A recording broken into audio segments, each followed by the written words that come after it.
Nneka and Ade sat on their bed. Their two children, Chibueze and Amarachi, sprawled out in their shared bedroom. Bedtime stories were a nightly ritual, and the couple cherished these moments. Tell us another one, Daddy, Amarachi pleaded. Ade chuckled. All right, but only one more. You two need to sleep.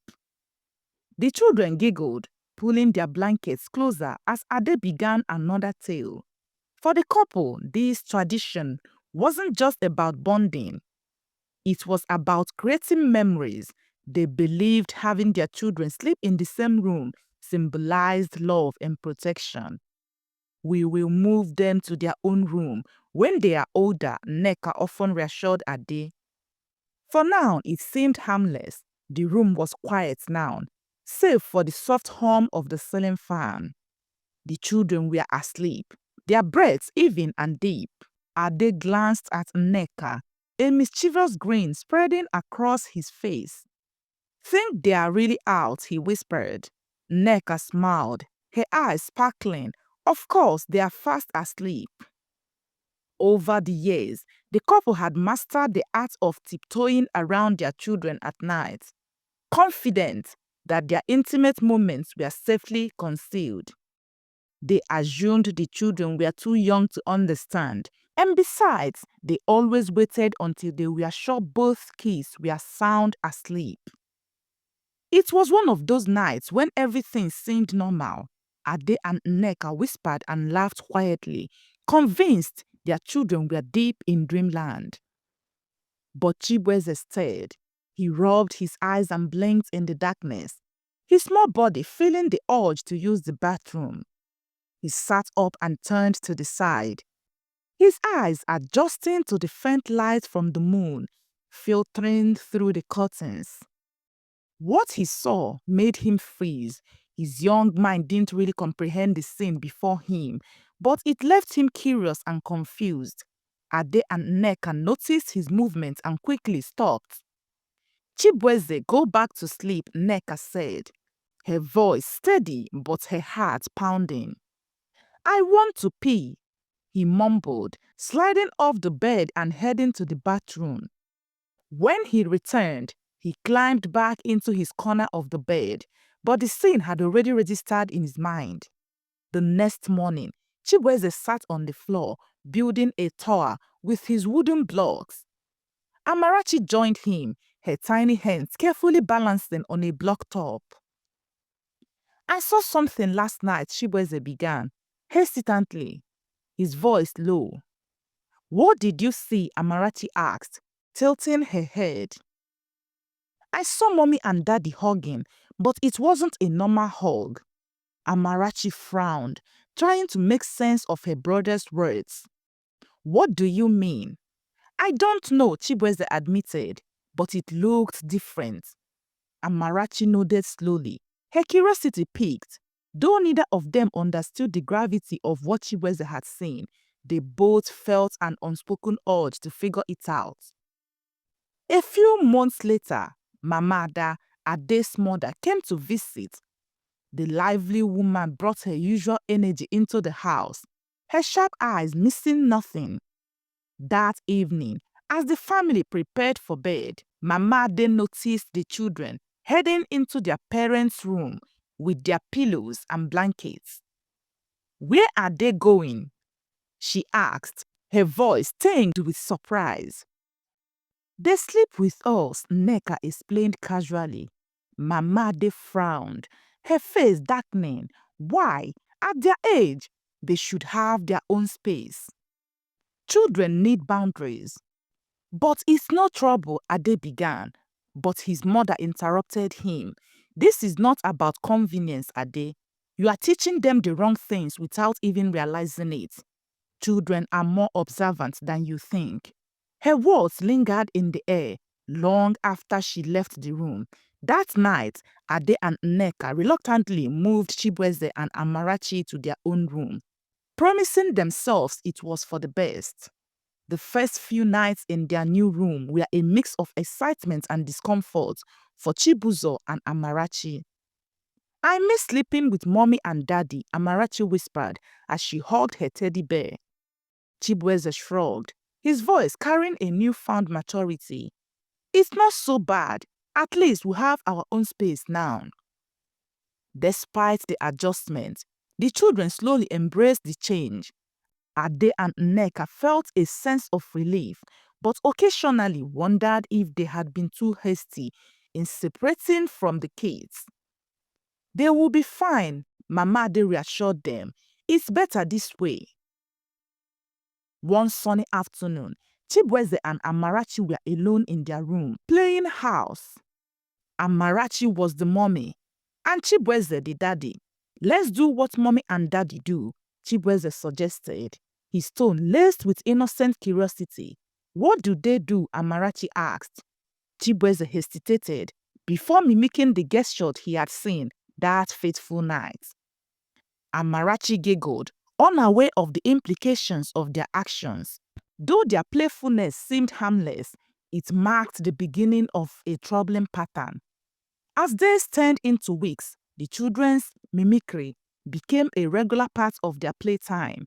They found it amusing and harmless, unaware of the deeper meaning behind their actions. One evening, Nneka entered their room to check on them and found them sitting close together, whispering and laughing. "What are you two up to?" she asked with a smile. "Nothing, mommy," Amarachi replied, her innocent face betraying no hint of their secret games. Nneka brushed it off, unaware of the seeds she and Ade had inadvertently planted. Mama Ade, ever observant, noticed subtle changes in the children's behavior during her stay. "Why are these two so secretive lately?" she asked Nneka one evening. "They are just playing," Nneka replied dismissively. But Mama Ade wasn't convinced. She began paying closer attention, noticing how Chibweze and Amarachi often whispered among themselves and avoided adult supervision during playtime. "Keep an eye on them," Mama Ade warned. "Children learn what they see, even if you think they don't understand." Her words unsettled Nneka, but she chose to focus on more immediate concerns, brushing aside the mother-in-law's suspicions. One night, Ade and Nneka sat in the living room, enjoying a rare moment of peace. After putting the children to bed, "I will check on the kids before we sleep," Ade said, rising from the couch. As he opened the door to their room, his heart sank. Chibweze and Amarachi were tangled together in a position that mirrored what he and Nneka had assumed was invisible to young eyes. "Nneka," Ade called, his voice trembling. Nneka rushed into the room, her face turning pale as she took in the scene. "What is going on here?" she demanded, her voice shaking with a mix of anger and panic. The children, startled, sat up and looked at their parents with wide, innocent eyes. "We were just doing what you and Daddy do," Chibweze said quietly. Ade and Nneka exchanged horrified glances, the weight of their actions crushing down on them. Ade and Nneka sat in stunned silence after putting the children back to bed. The scene they had witnessed replayed in their minds, leaving them in turmoil. "I can't believe this is happening," Nneka whispered, her voice trembling. "They said they were copying us," Ade replied, his tone laced with guilt. "What have we done, Nneka?" Nneka buried her face in her hands, tears streaming down her cheeks. They both realized that their choices had unknowingly shaped their children's behavior. The following day, Ade suggested that they speak to his mother about what had happened. "She warned us," Nneka admitted reluctantly. "She would be disappointed, but we need her guidance." When they shared the incident with Mama Ade, her face darkened with concern. "This is what I feared," she said sternly. "Children are sponges. They absorb everything. You must act immediately to correct this." "What do we do?" Ade asked desperately. "You must explain to them why what they are doing is wrong. without scaring or shaming them. Mama Ade advised, and you must set strict boundaries going forward. That evening, Ade and Nneka sat the children down for a heart-to-heart conversation. Chibueze, Amarachi, Nneka began gently. What you did last night was wrong. But why? Chibueze asked innocently. We thought it was okay because you and Daddy do it. Ade took a deep breath, choosing his words carefully. There are some things that only adults are allowed to do. It's a way we show love to each other, but it's not for children, do you understand? The children nodded, though confusion lingered in their eyes. You didn't know it was wrong, so we are not angry, Nneka added, but now you do, and we trust you to stop.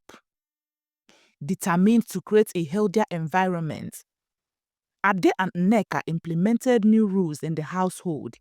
The children's room was rearranged to make it more comfortable and inviting. From then on, bedtime became a structured routine, with Ade and Nneka tucking the kids in and leaving the room promptly. This is for their good, Nneka said, though her heart ached at the distance the new rules created.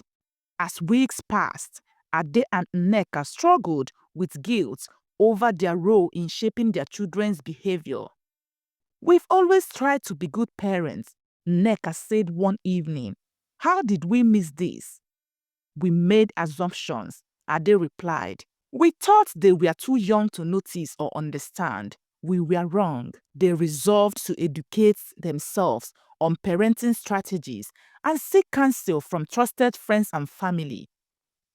Mama Ade became an integral part of the healing process. She spent more time with the children, sharing stories that emphasized respect, boundaries, and values.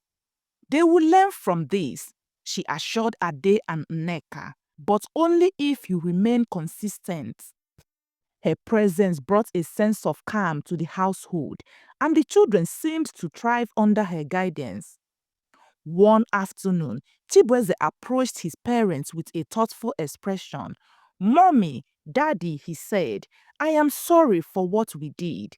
Nneka hugged him tightly. Thank you for saying that, Chibueze. We are proud of you for understanding. Amarachi chimed in, her small voice filled with sincerity. We won't do it again. Ade and Nneka felt a glimmer of hope. Nneka decided to join an intentional parenting group on Facebook, seeking advice and sharing her experiences with other parents. You would be surprised how common these issues are, one parent said. The important thing is to learn from them and move forward. The support and shared stories gave Nneka the strength to forgive herself and focus on creating a healthier environment for her family. Ade and Nneka became more intentional about molding healthy behavior for their children. They emphasized the importance of love, respect, and privacy in age-appropriate ways. They also encouraged open communication, letting their children know they could ask questions without fear of judgment. This is how we build trust, Ade said. Months later, the household was thriving. The children were happier and more confident, and the bond between them and their parents has strengthened. One evening, as the family sat together for dinner, Mama Ade looked around the table with a smile. You've come a long way, she said. This is the family I knew you could be. Ade and Nneka exchanged a grateful glance, their hearts filled with hope. Though the family seemed to have moved on, occasional reminders of their past mistakes surfaced. One day, Chibueze's teacher called Ade and Nneka to school to discuss his behavior.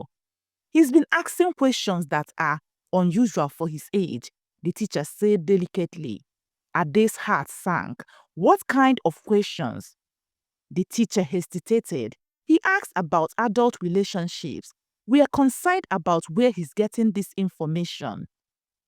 Ade assured the teacher they would address it, realizing that their earlier actions had left a deeper imprint than they thought. At home, Ade and Nneka decided to talk openly with Chibueze again. We heard you've been asking questions at school, Nneka began gently. Chibueze looked nervous. I didn't mean to get in trouble. You are not in trouble, Ade reassured him. It's okay to be curious, but some things are better discussed with us. They answered his questions honestly, but in age-appropriate terms, emphasizing respect for privacy and boundaries. While Chibueze was more outspoken, Amarachi remained quiet about her thoughts. Mama then noticed and decided to spend time with her. Amarachi, what's on your mind? She asked one afternoon. Amarachi hesitated before whispering, I'm scared. Mommy and daddy don't love us as much anymore because we don't sleep in their room. Mama they hugged her tightly. Oh, my dear, that's not true. They love you more than anything. That's why they're teaching you to be independent. The reassurance brought a smile to Amarachi's face. Ade and Nneka realized that their children's behavior could have lasting consequences if not properly addressed. They decided to involve a child psychologist for professional guidance. During the sessions, the psychologist emphasized the importance of consistent communication and creating a safe environment for the children to express themselves. It's not too late to redirect them, the psychologist assured the couple.